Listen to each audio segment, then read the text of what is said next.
Dave Weinberg from the Press of Atlantic City, the Hall of Fame boxing writer, was there, and we'll get his thoughts on that and more. I know Dave's going to be a part of the HBO Fight Game show coming up in September, so he'll give us some more thoughts on that. And he joins us now on the Sports Bash Live on 97.3 ESPN.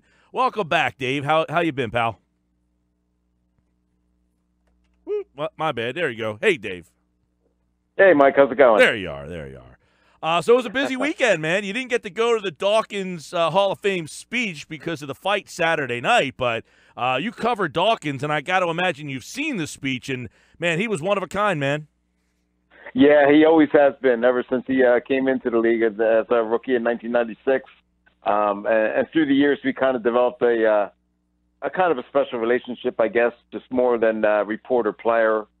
We actually became, I guess you could say, friends. So, yeah, I was very happy to see him finally get honored, and I was sorry that I couldn't be there. But as you said, it was the first big fight in Atlantic City in a while, so I had to be ringside. We'll get to the fight in just a minute, but on the Dawkins thing real quick, I mean, so many people have been on the show and talked about him. We had Jason Avant on last week and John Dorenbos.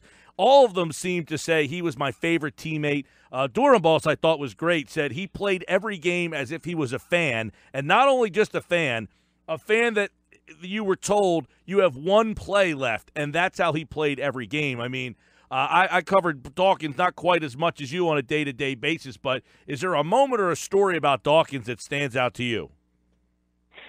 You know, it's kind of funny you say that because most of my memories of him don't have as much to do with what he did on the field.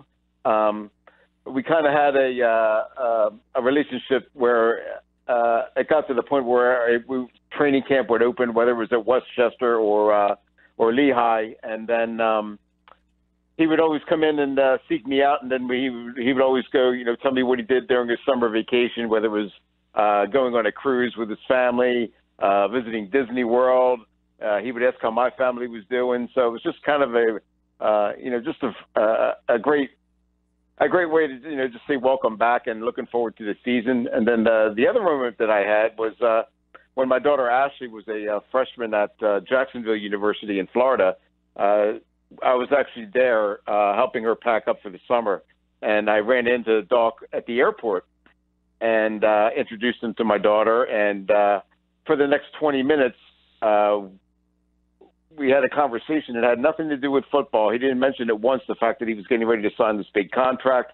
All he wanted to know was how Ashley enjoyed the city, how she enjoyed the school, and mentioned that his wife had gone there for a year before she joined him at Clemson. So it's he just had a way of making you feel like you were his friend, and I'm sure there's probably hundreds of, if not thousands of people that feel that way. Absolutely. Yeah. I got a chance to do a event with him over at the old Taj Mahal before it closed, and right. He spent 10, 15 minutes just chatting me up as if we had known each other, our whole lives. I didn't know him quite as close as you did. You're in the locker room every single day, but he had a way of kind of making you feel like, hey, we've had this conversation many times before. That was kind of when I was watching him give that speech the other day, I kept thinking back to that day, which was pretty neat. But, hey, the current team last night, 40,000 people showed up to see practice up at Lincoln Financial Field.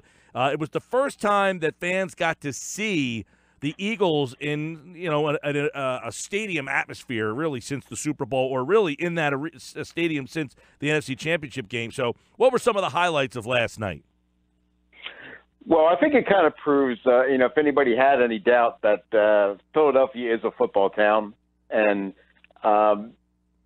even before this year, they've always drawn 25, 30, 35,000 people to these open practices. But last night was just it was like they almost couldn't wait for football season to get started. They rejoiced at the Super Bowl and at the parade, and they just can't wait to see their favorite team back on the field. And yes, the tickets were free, but to draw 40,000 people to an event like that is just, for a practice of all things, as Allen Iverson would say. Well, it was just amazing. It was a really cool atmosphere to be a part of. Yeah, I had seen, Dave, that 2 years ago there was about 17 to 18,000. It was up to about 20,000. I thought it got up to around 30,000 maybe last year, but to get up over 40,000, it's kind of interesting. Now, to put it into some perspective, I had read that the Green Bay Packers had 75,000 for their open practice. So you still have a little ways to go, Eagles fans.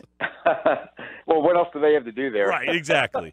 And as you just kind of segued in, there's a lot to do around here. Saturday night, you were up at the Hard Rock, not Boardwalk Hall, the Hard Rock in Atlantic City, which was a pretty big card, an exciting fight as Kovalev gets knocked out. A little bit of an upset there, probably a big upset to many people. Yes. But talk a little bit about the atmosphere, and I know you said that you'll be on the fight game coming up with Jim Lampley to kind of talk about maybe, Dave, how many times have we talked about bringing fights back here, and we've kind of been negative about it, like we don't think it's going to happen.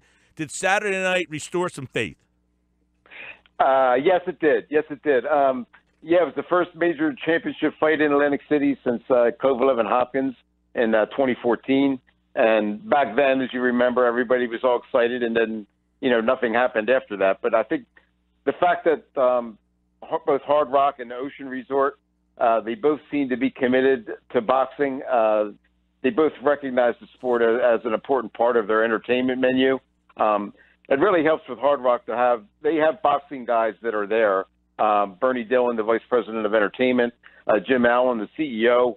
They were both in Atlantic City working for Trump in the days when Tyson was fighting here, and a lot of the other big fights were at Boardwalk Hall. So they know the value of it, not just from a dollars and cents standpoint, but from an image standpoint. And the fact that you see Boardwalk Hall shown on HBO or the Atlantic City skyline shown, entering the telecast, you have Michael Buffer and his Let's Get Ready to Rumble, and the fans going crazy. And it was just so cool to there's nothing, like I mentioned in my column, there's nothing like a big fight in Atlantic City. And, you get chills just listening to the crowd screaming and yelling, and everything about it is just really special. And boxing is the one thing that kind of separates Atlantic City from a lot of other towns in terms of sports. And to have it back was really cool.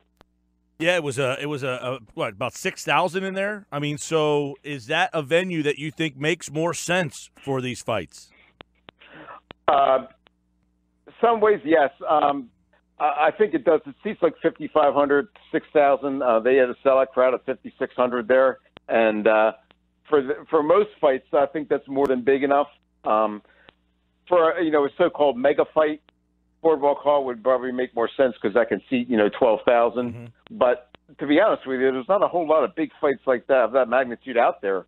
There's not a whole lot of fighters that can fill an arena like that anymore. So I think if you still have quality championship fights with guys like now it's Alito Alvarez and whoever, maybe Garcia from Philly, if he might be an option to come back and fight here. So yeah, I think it's a combination of having world champions fight here and really top local guys, which is what Ocean Resort is doing on the 18th. I think it's a recipe for success, and I think it's going to – I won't say boxing will be back to what it was in the 80s, but I think it's on its way back to being more than, just 5 fights a year or whatever. Yeah, so as you tweeted out that you did an interview with HBO Boxing on the status of boxing in Atlantic City. Now, that will air September 5th with Jim Lampley on the Fight Game, which is a great series that HBO does. And what were some of the things that they were asking you about? Is it really the future of boxing in Atlantic City, or is it more the history of boxing in Atlantic City? A little bit of both.